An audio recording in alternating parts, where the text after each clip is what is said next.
start on this side and work our way back and forth. First question I have for each of you tonight is that there are many issues pending before our country now where individuals are seeking to protect their freedoms, or interest groups are seeking to protect certain freedoms for those interest groups, and other groups then seek judicial response to legislation to attempt to overturn that legislation. How do you, as a candidate, and if you're a successful individual to represent our district in Congress, how do you propose that we go about a process of writing legislation to protect values of certain interest groups, and yet avoid the constant judicial battles that seem to result from those legislative acts, to be able to overturn and allow those values to be eroded? Sure. I'm Erin Houchin. Is this on? Hello? Hi. Now you're on. Good evening. I'm Erin Houchin from right here in Salem. So that's a great question, Mark. Thanks for asking.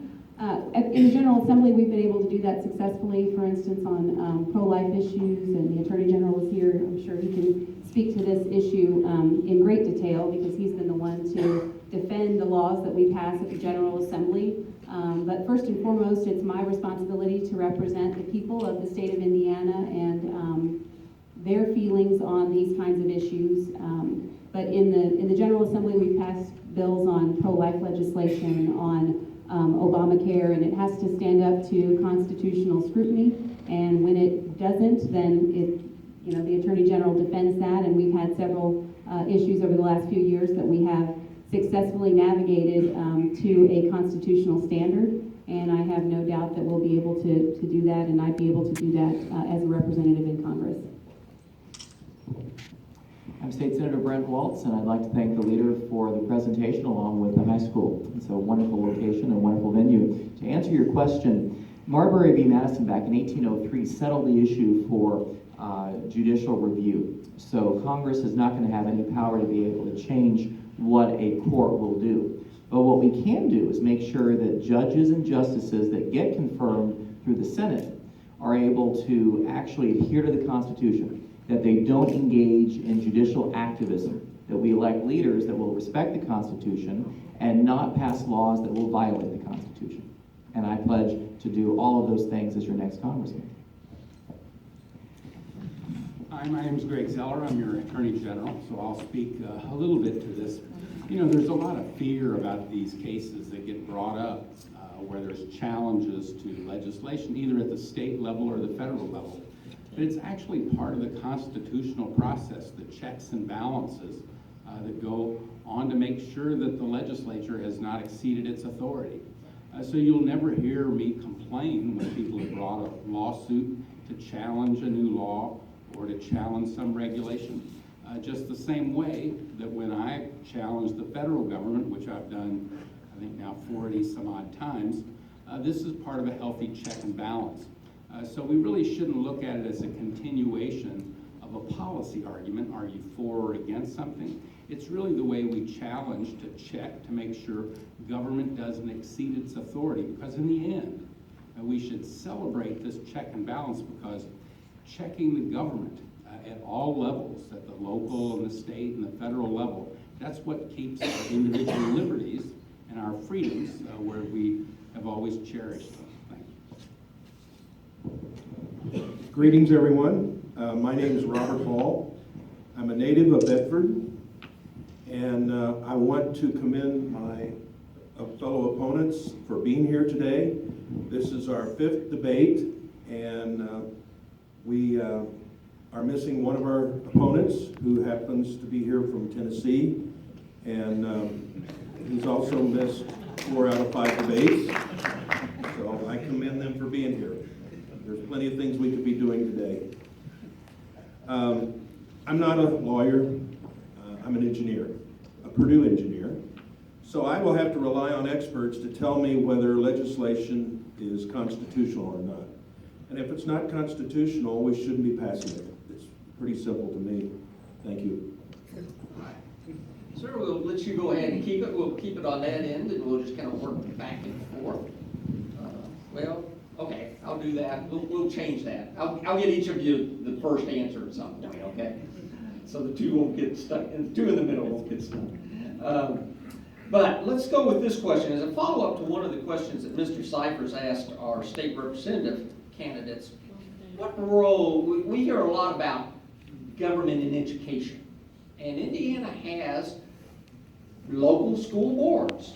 And yet then we have state rules that come down about what the local school must do. And then we have federal rules that come down about what the local school must do. What do you see as the role of the federal government in education? And why is it even there? Well, it's not in the Constitution, so they shouldn't have a role. And I'm against Common Core, which they've been pushing on the states. They also give funding to schools that follow their rules. We need to get the federal government out of education. It should be handled by state and local governments, school boards, and I would be in favor of reducing the budget of the education department and eventually eliminating it. Well, I've actually called for a planned withdrawal of the federal government in a number of areas. So we can't just eliminate the Department of Education. That may be a future goal. But at this point, we can reduce the size and scope of it. But there's still funds that come to every school corporation in Indiana. I do think that the simplest way, and probably something that we could actually achieve in Congress, is to reduce the strings attached, allow greater flexibility. The waivers that states have to go through are all too cumbersome. So really be more collaborative. The federal government shouldn't be owning and operating states. That's not the way our Constitution's structured. There should be federalism, where the states have our roles and we should flourish or we should fail on our own. So the federal government does have a role to support education, but it'll need to be phased out in some orderly fashion so we don't have too much disruption. As a conservative, I believe that government that governs closest to the people governs best. And local school corporations are going to know a lot more about what's in the interest of the families, the students, than the state would. And the state knows more about what's important to our state of Indiana than the federal government does. And I would have to disagree with the Attorney General on this. We absolutely can't get rid of the Department of Education. You file a bill, you vote on it, hopefully the next president will sign it, you eliminate the department and return all that money back to the taxpayers and the local governments and the state governments that are kicking all their money, billions of dollars a year upstairs. Get it back into the classroom, get it back to the kids that deserve it. Thank you. I have to agree with Senator Waltz. I want local control for schools. I want to get the federal government back in its proper place and let the states do what the states were originally intended to do, and certainly education is a big part of that. And I'm the only candidate in this race that's actually currently affected by the Department of Education. I've got 3 kids, 1 in middle school, 2 in elementary school right here in Salem, and so that's no more closer to home than it is in our household. And so certainly I have experienced the long arm of the federal government in our schools as a parent, and I want to dial back the size and the scope of the Department of Education, and I would favor eliminating it entirely. If you'll hand it Vince to Senator Waltz there, we'll let him answer this question as the first participant. Congress clearly today is seen as a broken institution. Not very much seems to be getting done. There's a lot of name calling back and forth, and finger waggling and pointing. How do you, as our representative, plan to address that issue, and what attributes do you take to Congress to be able to change that perception? I think it's more important than changing the perception to actually change the reality of what the federal government does and is to the people and to itself. I would see myself as a congressman, as I have in the 12 years I've served in the state Senate, as an advocate for the people that I represent. And some days that's a little easier than other days. It's not always easy to go up to your Republican leadership and say, I can't vote for your legislation, I can't vote for your bill. And I can't do it because it goes against the interest of the people, in my case, 135,000 people that I have the privilege of representing. That's not always a lot of fun. Sometimes they'll take actions against you. They'll deny you a committee chair. They won't give you a good seat on the Senate floor, things like that. And I'm sure that those things will likely happen in Congress as well. But I did not wear out two pairs of shoes when I first ran for the state Senate, trying to get a good seat on the Senate floor. As far as I'm concerned, there's no such thing as a bad seat on the floor of the Indiana State Senate, and I don't think there's a bad seat in the United States House of Representatives. So I would see my role as an advocate. I would certainly agree when we can with members of the Democratic Party, when those things that unite us together to try to push legislation forward. But I think it is very important to be able to stand up for our values, stand up for our principles, stand up for our beliefs, stand up for the very things that you're reading about as we campaign to be your next congressman, to actually do those things once we get elected. And that, I think, is the fundamental flaw, if you will, as to why the system is broken. I think if more people did that instead of trying to cut backroom deals or compromise, I think we'd be a lot further down the road as a country, and I think the institution would be far more effective than it is currently. Well, as Attorney General, I actually have to work with both parties. So I do work with the legislators of both the Democrat and the Republican side of the aisle. I work with all the prosecutors. I work with all the judges, all the sheriffs. So regardless of their party, the Office of the Attorney General serves the state and our state government and the 6.5 million people. So I really have played a role in trying to bring people together. I worked in Washington, in the Senate and the White House back in the days when it actually functioned. So I remember when there was an opportunity to work together. It's not that you're selling out to your principles, but if you want to govern, if you want people to support the laws that you pass, you really do need to have some bipartisan role of both parties so that there's a sense that we've come together in the best interest of the country. So I'll represent the people of the 9th District, but not at the cost of having it be divisive so that no one will support it when a bill is passed. It's very critical, and I think that's one of the biggest breakdowns in Washington, this inability to talk to one another. One of the skills I bring to the job, I'm a certified mediator, so I don't often tell that to people, but if you have two people that can't agree on something, you can put them in a room with me and lock the door, and when we come out, we'll have an agreement. Congress is definitely dysfunctional, and they're not very popular. I think they're around 30% when people ask what you think of Congress. And the big job of Congress is to pass a budget and to pass appropriation bills. And they're supposed to do it by regular order, which means there's 12 appropriation bills, and there's committees that review each one, and then they present it to the whole Congress and vote on it. But they haven't been doing that for many years. And what they've done is they wait till the last minute and they put them all together into an omnibus spending bill or a continuing budget resolution. And they tell the representatives that they've got to vote on it because it'll shut down the government if you don't approve it. And in almost every case, they sneak in a lot of extra spending. I mean, we're $19 trillion in debt. This is no way to run our federal government. And we need to get back to regular order. The committees need to be doing their job, and we need to quit doing it the way they've been doing it. And I would be very much against it, and I would be part of the House Freedom Caucus, which would like to see those changes.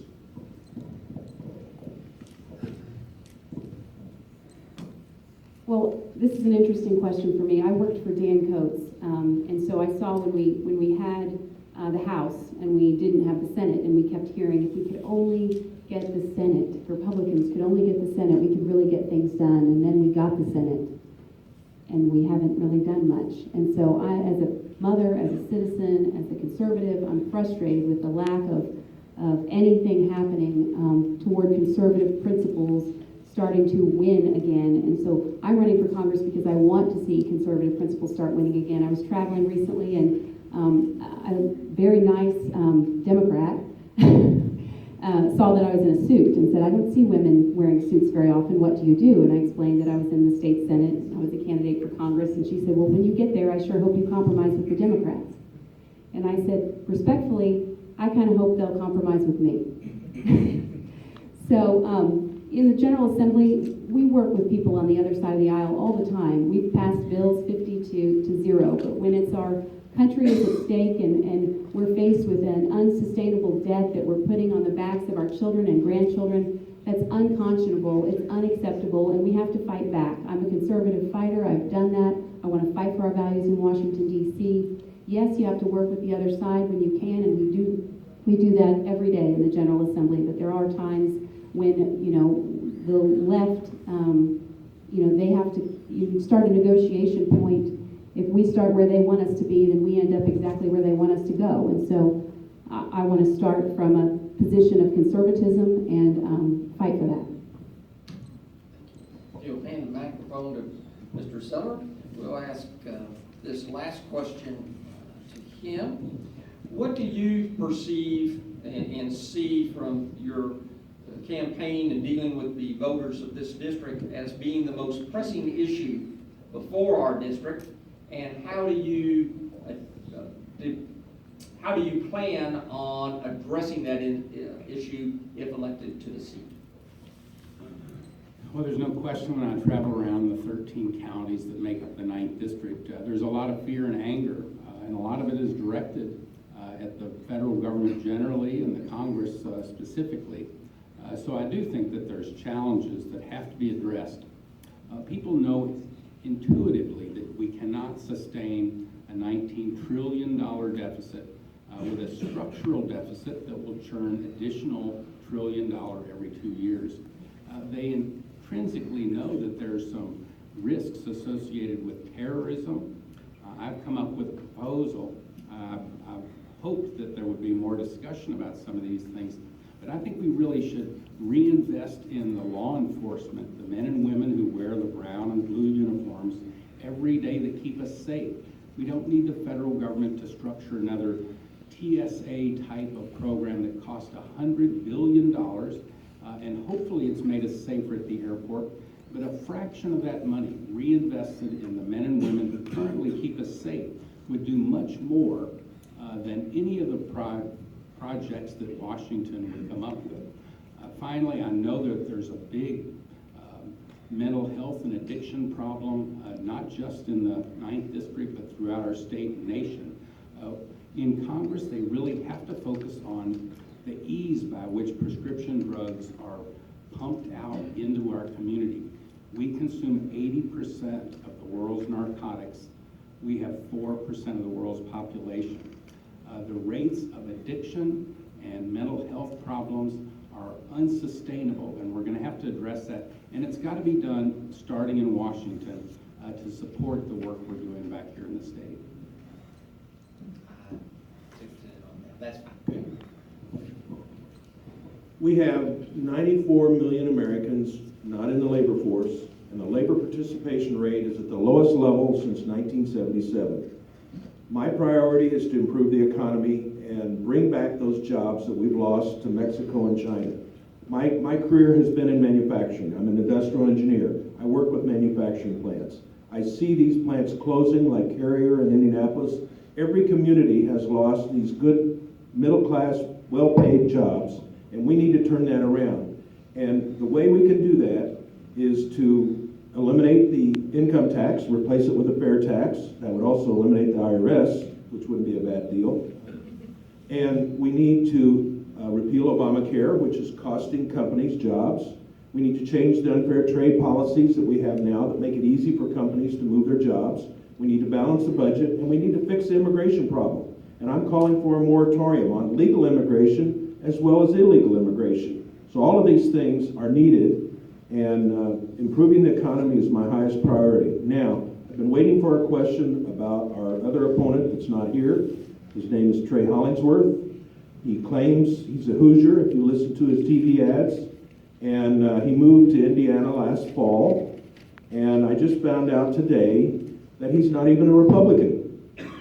I have his voting record from Clinton, Tennessee, and he's never voted in a Republican primary. and he's only voted twice in his life. So I hope all of you reject him, and if you're not going to vote for me, vote for one of these other three fine people, okay? Thank you. I think you're saying vote for a Hoosier. Vote for Hoosier, right. Not a volunteer? Is that right? We're all Hoosiers. We're all Hoosiers here. So, as a mother, I look into the eyes of the future literally every single day. And when I think about my children and children around this district, around our country, I know that things have to change. For too long, the federal government has been piling up debt upon debt and piling this on to future generations. It has to stop. In addition to that, we have to have a fairer and flatter tax code that rewards hard work and ingenuity instead of punishing our small businesses and job creators. The federal government is literally over-regulating our economy to death. The corporate tax rate is the highest in the globe, which is encouraging businesses to take jobs overseas. In addition to that, I'm pro-life. I've got the endorsement of the Susan B. Anthony list and Indiana Right to Life. I'm opposed amnesty. I will repeal and replace Obamacare with a consumer-driven health care program, and I'm pro-Second Amendment. The issues that we face as a nation are too great to stand idly by. It's going to take someone who's a fighter. I've proven that from day one in the Indiana General Assembly. I stood up to members of my own party, even at my own peril. As Senator Waltz mentioned, maybe you don't get a committee chairmanship or you don't get a good seat on the Senate floor. That's not why I do this. I do this because I care about my state, I care about my community, I care about making the future better and leaving it better off than we found the past. And I greatly appreciate your support in the primary May 3rd. The single most important thing that we're facing as this nation, in fact, the reason why I'm giving up my state Senate seat after 12 years to run for Congress, is that our nation, the United States, is going through one of the most perilous times in our nation's history. I was an old history major at Wabash College, and I study history quite a bit. I've always enjoyed it. And if you look back from the founding of our republic, starting in 1776, about every third generation, about every 70 or 80 years, our country goes through a period of tremendous upheaval. It can be social, political, military, or economic. And it's often a combination of those. And that certainly was the case during the American Revolution. And then if you go forward 77 years, about 3 generations, you find the United States Civil War, where you had tremendous military, economic, social, and political upheaval. And then go forward another 3 generations, another 70 or 80 years. And you've got World War II, the Great Depression, the rise of fascism, the rise of communism. Now go forward another 3 generations, another 70 or 80 years, and you find exactly where we are today. 9/11, the War on Terror, the Great Recession, all of the challenges that this nation has. I want to go to Washington so I can fight for you, so I can fight for this country, so that 3 generations from now, 70 or 80 years, when our country goes through the next big crisis, they can look back at what we did today and say that their fathers and grandfathers and great-grandfathers did not drop the ball. They kept the torch alight, and we'll leave it up to them to fight the next battle, just as we're going to fight this one, just as we're going to win this one.